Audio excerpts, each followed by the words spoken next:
बाबा, मैं कोई भी कीमत चुकाने के लिए तैयार हूं। तुम बस मुझे वापस उसी याद में भेज दो। मैंने कहा ना, ये मुमकिन नहीं है। तुम अब जाकर आराम करो। हम ये प्रक्रिया 2 दिन बाद आगे बढ़ाएंगे। मैं 2 दिन तक नहीं रुक सकता। तुम्हारे पास और कोई रास्ता नहीं है। देव गुस्से से उठकर वहां से चला जाता है। आज तो मैंने सही वक्त पर सब कुछ संभाल लिया, लेकिन जब 2 दिन बाद देव फिर आएगा तो पता नहीं मैं क्या करूंगा। मैं उसे पिछले जन्म में जाने से रोक भी नहीं सकता। अगर देव को सारी सच्चाई पता चल गई तो कयामत आ जाएगी। देव उस खंडर से बाहर निकलकर पैलेस की तरफ बढ़ रहा था। हर बार मैंने खुद ही अपनी खुशियां उजाड़ी है। पिछली बार भी मैंने गीतांजलि पर भरोसा न करके अपना हंसता खेलता परिवार बर्बाद कर दिया था, और इस बार भी मैंने यही किया। काश मैंने अंजलि की बात सुन ली होती तो शायद आज हम अलग नहीं होते। भले ही इन सब के पीछे वृंदा का हाथ था, लेकिन अगर मैंने अंजलि पर ट्रस्ट किया होता तो ये सिचुएशन कभी नहीं आती। देव ये सब सोचते हुए पैलेस तक आ जाता है। जैसे ही देव दरवाजा खोलकर अंदर जाता है, उसे अंजलि पैलेस के हॉल में खड़ी मिलती है। देव, तुम कहाँ गए थे? अंजलि, तुम अब तक सोई नहीं? ये मेरे सवाल का जवाब नहीं है। मैंने पूछा तुम कहाँ गए थे। वो मैं रात में। देव, प्लीज इस बार कोई बहाना मत बनाना। मुझे सच बताओ, तुम कहाँ गए थे? मैं एक जरूरी काम से गया था। वो तो मुझे पता है। तुम ऐसे बिना वजह तो इतनी रात बाहर नहीं जाओगे।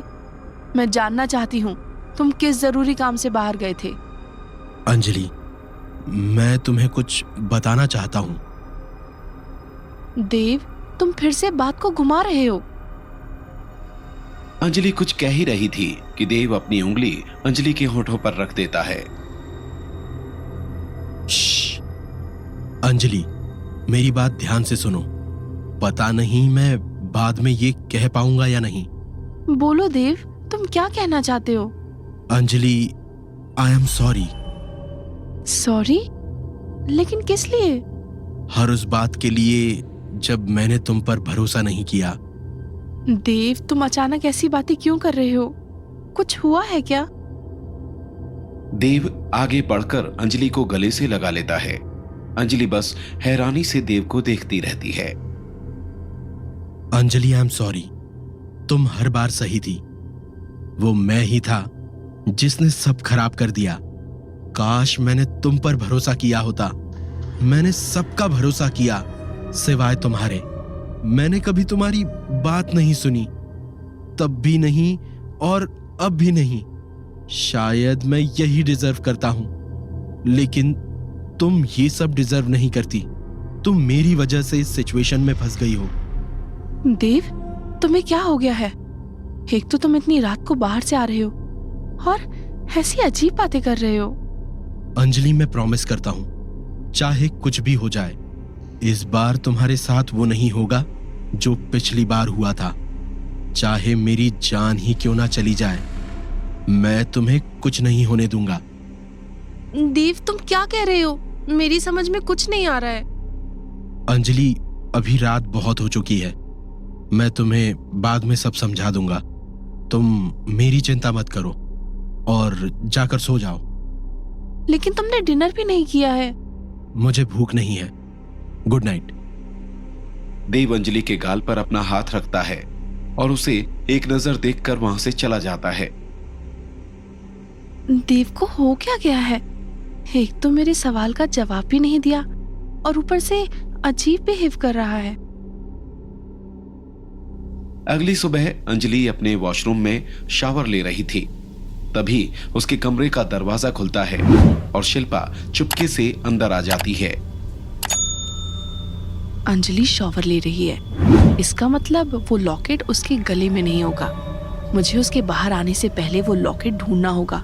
अंजलि ने लॉकेट कहाँ रखा होगा? शिल्पा अंजलि के रूम में लॉकेट ढूंढ ही रही थी, तभी बाथरूम का डोर खुलता है और शिल्पा घबरा जाती है। शिल्पा, तुम यहाँ? क्या तुम कुछ ढूंढ रही हो? नहीं, मैं वो बस। क्या बात है शिल्पा? अगर तुम्हें कुछ चाहिए तो बता दो। हाँ, वो मेरा हेयर ड्रायर खराब हो गया है, मैंने सोचा तुमसे ले लूं। मैं जब आई तो तुम वॉशरूम में थी, इसलिए मैं खुद ही ढूंढने लगी। अरे वो तो वहाँ रखा है, ड्रेसिंग टेबल पर। तुम यहाँ कबर्ड में क्यों ढूंढ रही थी? ओह, मुझे लगा तुमने हेयर ड्रायर कबर्ड में रखा होगा। मैं हमेशा वही रखती हूँ। What? क्या मैं इसे ले जाऊं? हाँ ले जाओ, पर जल्दी ले आना, मुझे भी ड्रायर यूज करना है। शिल्पा की नजर अंजलि के गले पर जाती है। अंजलि ने लॉकेट पहना हुआ था। अंजलि, ये लॉकेट? लॉकेट को क्या हुआ? अंजलि, तुम पहले तो कोई लॉकेट नहीं पहनती थी, क्या तुमने इसे यहीं खरीदा है? ये लॉकेट मुझे देव ने गिफ्ट में दिया था, लेकिन तुम्हें तो लॉकेट पहनने की आदत नहीं थी ना, और अब तो तुम्हारा और देव का ब्रेकअप भी हो गया है, फिर तुमने अब भी ये लॉकेट क्यों पहन रखा है? हाँ, क्योंकि ये लॉकेट मुझे पसंद है।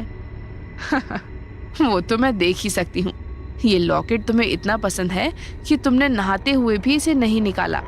क्या मैं इसे देख सकती हूँ?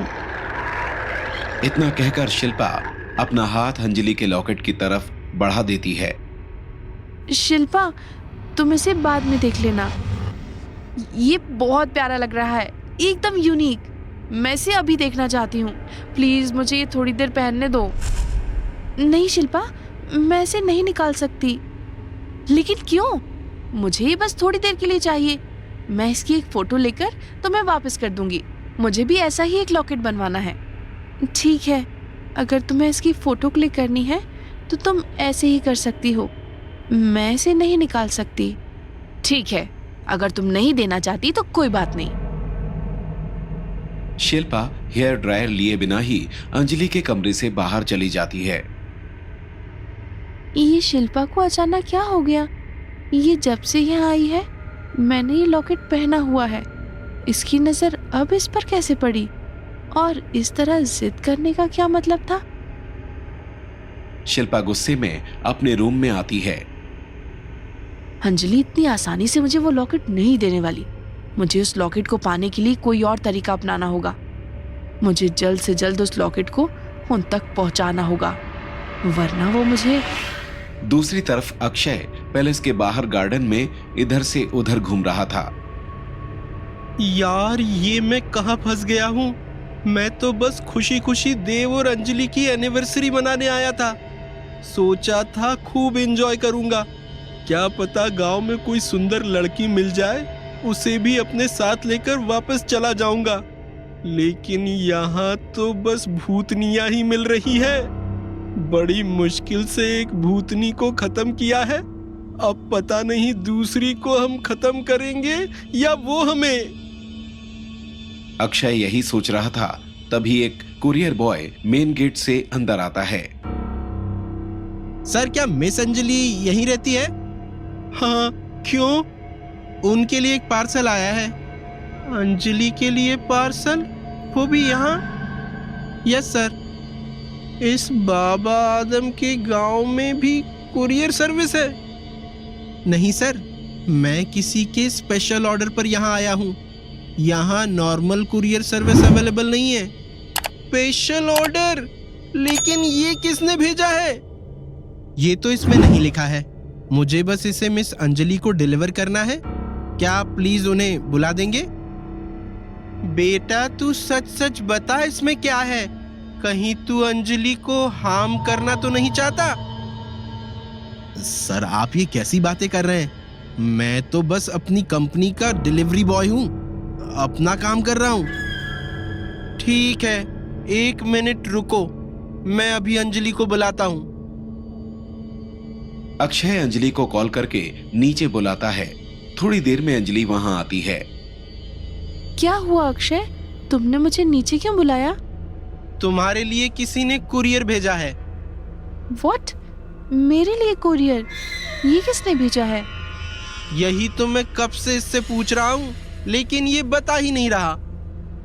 मैम, ये आपके लिए ऑर्डर किया गया है। आप प्लीज यहाँ साइन कर दीजिए और मुझे जाने दीजिए। नहीं, जब तक हम ये बॉक्स ओपन नहीं करते तुम कहीं नहीं जाओगे। बॉक्स मुझे दो। अक्षय कुरियर बॉय से बॉक्स लेता है और उसे ओपन करने लगता है। अंजलि भी वहीं खड़ी उसे देख रही थी। जैसे ही अक्षय वो बॉक्स खोलता है, अंजलि जोर से चीख पड़ती है।